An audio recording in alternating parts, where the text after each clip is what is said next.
የአብርሽ ነገር እንደኔ ግርም የሚላችሁ እናንተ ማለት የምሬኔና ግርም በቃ ድንቅ የሚላችሁ ማለት ነው። አሁን ትላንት ነው መሰለኝ አይደል? ምን እያላ ነበር? እኔ ገና አንድ ፍሬ ልጅ ነኝ፣ ስለዚህ በቃ ተውኝ፣ ከማናቸውም አልሆንም፣ አስለን ሲጀመር ደግሞ ትዳር አልፈልግም ብለዋል። እሺ ታዲያ እነዚህን ሴቶች ጥግ መሄድ ለምንድን ነው የማያቆመው ነገር ነው የኔ ጥያቄ ማለት ነው። እናንተም ገርሟችኋል እንዴ? አሁን ደግሞ በአዲስ መጥቶልናል። ይሄ አዲስ ነገር ያው ሰሞኑን እያለው ያለው ነገርና አሁን የምናየው ነገር ሰማይና ምድር ስለሆነብኝ ማለት ነው። ምክንያቱም አንድ ሰው እንግዲህስ ትዳር ውስጥም ወይም ደግሞ ይሄ ነገር በቃኝ ካላ በቃ ከሴቶች መራቅ ነው። ታዲያ ሴት እየወደዳ እና ሴት እየወደዳ ደግሞ ትዳር አልፈልግም ማለት ታዲያ ሴትን ወዶ ትዳር አልፈልግም የሚባልበት አማርኛ ምንድነው? እኔ ምንም ሊገባኝ አልቻለም። በነገራችን ላይ በዚህ መካከል የሚጎዱት ሄርሜላና ሩታ ናቸው ማለት ነው። ዞሮ ምናልባት ሩታም ከጊዜ በኋላና ከተወሰነ ቆይታ በኋላ የልጇ እናት ናትና እንዲሁም የተለያዩ ሽማግሌዎች ተጨምሮ ሊያስታርቋቸው ይችላሉ። ገባቸው አይደል? ነገር ግን በዚህ መካከል በጣም የምትጎደው ሄርሜላ ናት። አብርሽ እንደሆነ አያልቅበትም። ብዙዎቻቸው በነገራችን ላይ ያውቃችኋል። ሄርሚ ከዚህ ህይወት ውጪ፣ ይሄ ህይወት ላንቺ የሚሆነሽ አይደለም፣ እባክሽን ውጪ፣ ብዙ ነገር እያላችሁ ነው። ግን ይሄንን ደግሞ መጀመሪያው ጊዜ ብዙዎቻችን ብለን ነበር። ገባቸው አይደል? ብዙዎቻችን ሄርሜላ ይቅርብሽ፣ ይሄ ነገር አብርሽ አያልቅበትም፣ ዛሬ አለሁልሽ እያላ ዛሬ እንትን ቢለሽ ነገና ከነጎዳ አንቺ ማነሽ ማለቱ አይቀርም። ስለዚህ በምንም ተአምር ሆኖ በምንም አሁን በቃ ታዋቂ ሆነሻል። አንዴ ከፈለግሽው ሰውና እንዲሁም ደግሞ እስከ መጨረሻ ይወስደኛል ካልሽው ሰው ይዘሽ ነይ፣ ችግር የለም እኛ ለማየትና እንዲሁም ደግሞ ሰብስክራይብ ለማድረግ ችግር የለብናም ብለን ብዙዎቻችን አውርተናል። ነገር ግን ያወራነው ነገር ምንም ሊሰማ አልቻለም ማለት ነው። አሁን ደግሞ እየሆነው ያለው ነገርና እየተካሄደው ያለው ነገር ትንሽዬ ግራ ወደን ሳይሆን ተገደን ግራ የሚያጋባን ነገር ነው እያየናለ ነው።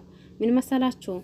ለማንኛውም ይሄን ቪዲዮ እስከ መጨረሻ ድረስ በማዳመጥና በመስማት ሀሳብ አስተያየት ካላችሁ ኮሜንት ስር ማስቀመጥ ትችላላችሁ። ሰላም አለይኩም ወራህመቱላሂ ወበረካቱሁ። ውድና ተከበራችሁ ውድ ቤተሰቦቼ በሙሉ ሀባይብ እንዴት ናችሁ? ደህና ናችሁ ወይ? እኔ ደህና ነኝ። እናንተስ እንዴት ናችሁ? ከኔ ጋር አልሐምዱሊላህ ሁሉም ነገር ሰላም ነው። ክርስቲያን ወገኖቼም ሰላም እያልኩላችሁ መጥቻለሁ። ሲመጣ ብዙዎቻችን በዚህ ሰሞን እየተካሄደው ባለው ነገርና እየሆነው ባለው ነገር አንዳችን በዴብ እየተቆጣን ተወሰናችን ደግሞ ዴብም ልክ ነው እያልን እንዲሁም ደግሞ ብዙዎቻችን ማለት በሚቻል ልክ ብዙዬን ትክክል ናት እያልን አብርሽም ደግሞ ሁኔታው ግራ እያጋባ ለምንድነው በዚህ ልክ በህዝቡ ወይም ደግሞ በእነዚህ ሴቶች የሚጫወትባቸው ነገር የሚለው ብዙዎቻችን ላይ አለ። ዞሮ አሁን ለታ እንግዲህስ በቃ እኔ እኮ ጊዜ መስጣትና የዛኔም ሳላቅና ሳላስበው ወደ ትዳር ገብቼ ግን ደግሞ በትዳር ከቆየሁት ጊዜ ብዙ ነገር ተምሬያለሁኝ። እንግዲህስ አሁን ሁሉም ነገር ይበቃኛል፣ ለትዳር አልደረስኩኝም፣ ጋና አንድ ፍሬ ልጅ ነኝ ሲል ሰምታችኋል ብዬ አስባለሁኝ። ብዙዎቻችን ይሄ እንደዛ ያለበት ጉዳይ ቢያስቀንም እንኳን አንድ ፍሬው ልጅማ ማለት የራሱ ልጅ ነው እንጂ እሱ እንደዛ አይባልም። እሱ ብለዋል ብለን እኛም ደግሞ አንለውም። ዞሮ ግን ያም ሆና ይህ እሱ አልፈልግም ካለም ሩታም እንዲሁም ደግሞ ሄርሜላ በዚህ ልክ እሱን በትፈልጉትና በዚህ ልክ ደግሞ እንትን በታስጨንቁት ተገቢ ነው ብዬ አስባለሁ። እኔ እንደራሴ ማለት ነው። ገባችሁ አይደል? ሁላችንም በነገራችን ላይ እንደ መልካችን ሁላ ሐሳባችን አስተያየታችን ሊለያይ ይችላል። ገባችሁ አይደል? ሐሳባችን አስተያየታችን ሊለያይ ይችላል። ነገር ግን ደግሞ እየሆነው ባለው ነገርና እንዲሁም እየተካሄደው ባለው ነገር ደግሞ እኩል ሚዛናዊ ሆነን ብናየው ነገሩን ሁላ ግልጽ ለሁላችንም እንትን ለናል ብዬ ነው ማስበው። ያኔ ሀሳባችን አላማችን ተመሳሳይ ይሆን ነበር። ገባችሁ አይደል? ባየነው ወይም ደግሞ በሰማነው ነገር አይ ይሄ ነገር ለምን እንደዛ ይሆናል፣ ይሄ ነገር እንደዛ መሆን የለበትም የሚንል ቢሆን ኖሮ ማለት ነው። ግን አሁን አንዳችን ሄርሜላን እንወዳታለን፣ አንዳችን ሩታን እንወዳታለን፣ አንዳችን አብርሽን እንወደዋለን። ስለዚህ በቃ ስለወደድናቸው ብቻ የሚያደርጉት ነገር መጥፎም ቢሆን እንኳን ልክ ናቸው፣ ትክክል ናቸው፣ እሷ ናት የኔ ጀግና፣ የኔ ምድሩሼን የሚሉ ስላሉ ትንሽ ሰማይና ምድር ይሆናል ማለት ነው።